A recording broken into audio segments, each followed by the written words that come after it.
Several years ago, I was asked by a shop to go and perform an on-site evaluation. The name of the shop, Smog and Go. I flew into the city, I rent my car, and I'm driving to the shop, and in front of me is a car that says, I passed at Smog and Go, which simply means they passed their smog test, which is really important. You don't want to fail. It's good news when you pass the test.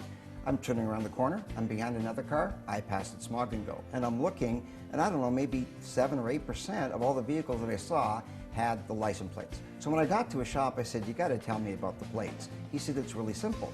We charge the fee that we're supposed to for a smog, which is in California. He said, but what we'll do is offer people a $2 discount if they allow us to replace the plate. And so that's a neat way to do it. I have another client, and what he does is called the Great Plate Giveaway. How it works is if you allow the shop to replace the plate that's on there with his plate, that's when your name goes into the draw.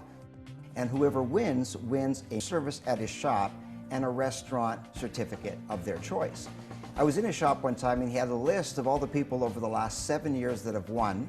And it's really neat to see that they really do this. They show the person their name, which restaurant they chose, and he sends out an email, which I've been getting for 7 years, called the Great Plate Giveaway. And what it does is it tells people the winner this month was Dan.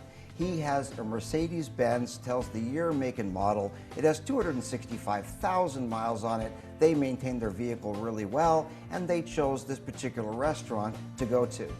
What I love about this whole idea is how many times people say, I've seen that plate all over the place. In fact, as David's had people say, you know, I was just in another state, I was in Canada or whatever, and I saw one of your plates on a car. So it's great exposure for your business and increase your car count because it becomes top of mind to people. They've seen that name a lot.